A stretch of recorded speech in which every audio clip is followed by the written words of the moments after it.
Hello tout le monde, j'espère que vous allez bien. Aujourd'hui je reviens dans une nouvelle vidéo d'urgence entre guillemets parce que aujourd'hui devait sortir un reading vlog normalement, sauf que j'étais en train de faire le montage et boum, tout a disparu, toute la progression que j'avais faite. Et en plus pendant que je faisais le montage j'étais en train de me dire ouais j'aime pas trop ce que j'ai filmé parce qu'il faut que je me refasse une main en fait à ces reading vlogs classiques. C'est pas que c'est difficile à filmer mais il faut faire des bons plans tout en ayant l'air d'être sur le moment, enfin c'est pas en ayant l'air, c'est sur le moment. Du coup on a envie de faire des trucs super spontanés, mais quand on est dans l'émotion ou quand on essaye de rester sur place, typiquement filmer dans le lit, ça donne des trucs pas terribles. J'étais pas convaincue, donc au final c'est pas plus mal, c'est un mal pour un bien comme on dit, parce que Binou du coup a eu une nouvelle idée pour ses reading vlogs qui fait un bon compromis entre l'ancien reading vlog assez long et plein de moments de vie et les reading vlogs plus ou moins récents que je faisais type chronique. Donc ça va sortir normalement jeudi et j'ai vraiment hâte que vous voyez ça. Donc aujourd'hui vidéo d'urgence hein. J'avais pas du tout prévu de faire ça mais au final c'est pas plus mal encore une fois, puisque je vais vous indiquer un petit peu quelles seront mes prochaines lectures et au niveau de mes sagas qu'est-ce qui a vraiment la priorité, parce que j'ai pas mal de sagas en cours mais deux d'entre elles ont leur dernier tome qui vont sortir cette année. Donc j'aimerais vraiment rattraper tout mon retard avant la sortie de ces derniers tomes. Donc on va commencer tout de suite déjà avec ma lecture en cours. Alors j'ai pas du tout bien prévu ça parce que j'ai des piles de livres à côté de moi comme d'habitude, mais tout s'effondre à un moment ou à un autre, on espère que ce sera pas le cas. Donc je suis en train de lire le troisième tome de la trilogie La Première Loi par Joe Abercrombie, Last Argument of Kings, et je suis à la page 413. C'est pour ce livre là d'ailleurs que je fais un reading vlog qui sortira jeudi, je le rappelle, et j'adore. Joe Abercrombie a gagné mon cœur mais d'une façon tellement inattendue, un peu comme Robert Jordan. L'autre jour Morgane de Histoire de mots me rappelait que en fait avant de commencer La Roue du Temps j'étais à fond dans Game of Thrones, et en fait j'ai lu La Roue du Temps et tout a basculé, j'ai arrêté Game of Thrones. D'ailleurs j'ai toujours le deuxième tome qui traîne dans ma palle et depuis ça a été La Roue du Temps, La Roue du Temps, la roue du... Et depuis ça a été La Roue du Temps, La Roue du Temps, la roue... Et depuis ça a été La Roue du Temps, La Roue du Temps, la roue... Je vous mets au défi de le dire. Et depuis ça a été La Roue du Temps, La Roue du Temps, La Roue du Temps. Ha. Et forcément Joe Abercrombie ça me fait un peu le même effet, c'est à dire que je suis tellement fan de son style, de son univers, que j'ai envie de tout lire ce qu'il a écrit. Alors j'ai acheté presque tous ses bouquins et il faut que je lise tout ça avant la fin de la saga ou de la deuxième trilogie. On en reparle dans quelques minutes promis. Et donc j'avance avec ce troisième tome. Une fois que je l'aurai terminé, je lirai la lecture commune du mois d'avril pour Patreon qui est Interview with the Vampire par Anne Rice, que j'ai tellement envie de découvrir depuis si longtemps. Donc je pense que ça fera un bon entre-deux, ça me sortira un petit peu de la fantasy, juste avec une histoire qui, je l'espère, sera prenante, un univers assez sympa avec des vampires vraiment gothiques, vous savez. Donc je me réjouis de retrouver un peu l'ambiance roman gothique, ça fait très longtemps et c'est assez court, donc je me réjouis de lire ça avec les Patreons. Et après ce roman gothique, je pense finir finir la trilogie, non, parce que récemment j'ai découvert que c'était pas une trilogie mais c'est... Oh je sais plus combien il y a de tomes. Il y a encore un tome qui est censé sortir prochainement, donc c'est en cours, et c'est du coup Abhorsen qui est quand même je pense la conclusion de Sabriel. Pour moi c'est quand même une trilogie parce qu'à partir du quatrième en fait c'est un préquel et après le 5-6 se déroule dans le même univers. Je sais pas, j'ai pas été trop me renseigner parce que encore maintenant j'ai lu quoi? Ah oui, j'ai lu la quatrième de couverture de ça en me disant on va reprendre les événements du tome 2, mais je trouve que ça spoil et du coup j'ai l'impression de m'être fait spoiler le tome 3.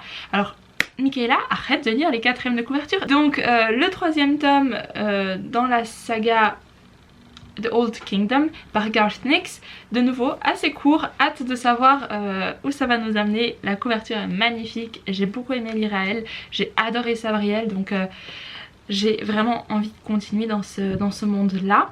Et ensuite pour je pense fin avril, je vais me lire donc les nouvelles dans l'univers de Sharakai, The Doors at Dusk and Dawn, donc c'est la nouvelle qui se lit après le 3e tome de Sharakai. Et du coup l'autre nouvelle qui se lit juste après celle-ci, The Village Where Bright Wine Flows. Ça c'est l'ordre de lecture recommandé par Bradley P. Beaulieu lui-même. Je reviendrai dessus dans un tout petit instant parce que je vais justement vous parler de Sharakai.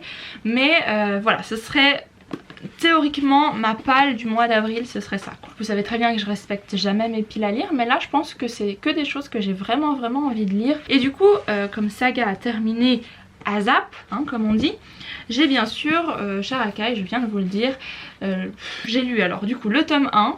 On commence normalement par le tome 1, comme ça je vous fais un petit rappel de l'ordre de lecture. Ensuite il y aurait le préquel à lire qui se passe du coup, enfin qui se passe avant Sharakai mais qui se lit après le premier tome. C'est seulement en anglais malheureusement, c'est Of Sand and Malice Made.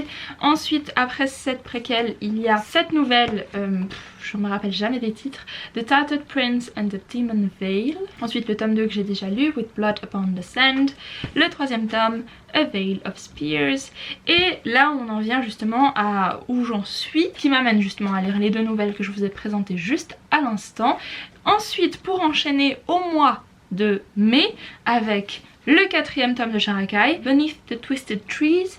Et ensuite, toujours au mois de mai, la nouvelle qui suit le tome 4, The Flight of the Whisper King. Je suis désolée pour les reflets, mais filmé à 5 heures. Voilà. Ensuite, au mois de juin, je lirai le tome 5, qui est When Jackals Storm the Walls. Et j'enchaînerai avec la nouvelle qui se lit après le tome 5 et avant le tome 6, A Westland of My God's Own Making. Et justement, je lirai ça au mois de juin parce que au mois de juillet sort le 6e et dernier tome de la saga autour de Sharakai. Il sort normalement le 13 juillet, donc c'est pour ça que j'aimerais vraiment rattraper tout ceci qui me reste à lire avant le mois de juillet. Et du coup pareil pour la saga La Première Loi qui contient plusieurs trilogies et des stand-alone. Alors pour rappel, j'ai lu déjà The Blade Itself, forcément le tome 2 Before They Are Hanged.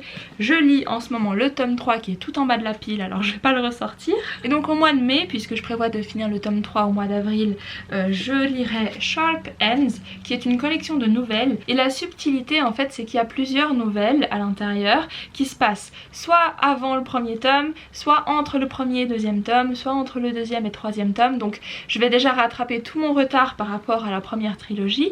Je vais lire toutes les nouvelles qui concerne la trilogie, première trilogie, La Première Loi jusqu'au tome 3. Et ensuite je lirai les nouvelles qui doivent se lire avant le premier stand-alone qui est Best Served Cold, toujours par Joe Abercrombie.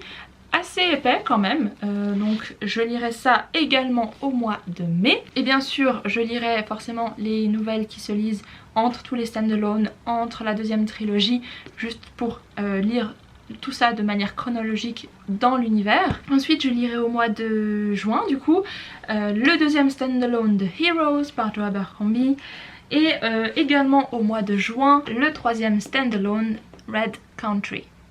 Et du coup ça va clore les... J'ai une pile de livres devant moi, ça va pas du tout. Je disais que ça allait clore forcément les stand-alone et je lirai du coup au mois de juillet le premier tome de la deuxième trilogie, Little Hatred. Et au mois de août, je lirai le deuxième tome que je n'ai pas encore mais de la deuxième trilogie. Et tout ça pour arriver à la sortie du troisième et dernier tome, je crois, de la seconde trilogie au mois de septembre. Normalement, il sort le 13 septembre. Et comme ça, je serai à jour avec le monde de La Première Loi.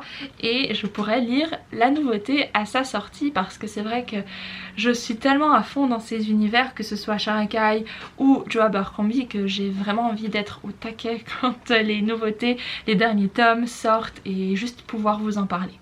Donc c'est tout pour mes lectures prioritaires au niveau des sagas et au niveau du mois d'avril et mois de mai. Vous avez déjà je pense un bon aperçu. Bien sûr lorsque j'aurai fini les tomes que je veux lire pour chaque mois, je lirai autre chose, que ce soit des autres sagas ou des autres stand-alone, juste pour caler un petit peu les mois. Et vraiment je suis tellement excitée à l'idée de soit finir Sharakai, soit finir Joe Abercrombie, enfin... Oh là là, je me réjouis tellement. Il me reste aussi comme comme saga que j'aimerais bien terminer cette année, les Hyperion. Et bah, oui, les 4 tomes. Également Sabriel, enfin The Old Kingdom, si j'arrive à avoir les tomes suivants et si la série se termine avec le tome qui sort je sais plus quand, il faudrait que je revoie ça parce que c'est hyper ambigu. Sabriel, ça se passe presque tout dans le même univers mais on suit jamais vraiment les mêmes personnages, donc ça se lit presque indépendamment les uns des autres. Mais oui, et sinon je crois que j'ai un peu fait le tour. Peut-être que je finirai Game of Thrones aussi cette année, on verra. Mais en tout cas, voilà, je suis ravie avec mes lectures en perspective. N'hésitez pas à me laisser en commentaire ce que vous prévoyez de lire prochainement, quelles sont vos sagas prioritaires comme j'appelle ça, et tout simplement si vous avez aimé cette vidéo d'urgence. Mais dans tous les cas, je me réjouis de vous retrouver du coup jeudi pour un reading vlog et toujours en live. Si vous désirez savoir quand je suis en live, je prévois de mettre un petit planning de manière assez régulière sur le post communauté de la chaîne YouTube. Comme ça vous êtes au courant de ce qui est prévu, de quand je serai en live, des vidéos qui vont sortir. J'essaye d'être hyper précise, mais il y a toujours des imprévus qui arrivent, hein, la preuve. Mais je suis à fond dans les vidéos ces derniers temps, je sais pas si vous avez remarqué. Je ne vais pas m'attarder plus longtemps dans cette vidéo, mais dans tous les cas n'hésitez pas à me suivre sur Instagram pour plus de contenu, à vous abonner à la chaîne tout simplement, et si vous le souhaitez à me soutenir sur Patreon. Et sur ça je vous fais plein de bisous et je vous dis à très bientôt dans une nouvelle vidéo. Bye.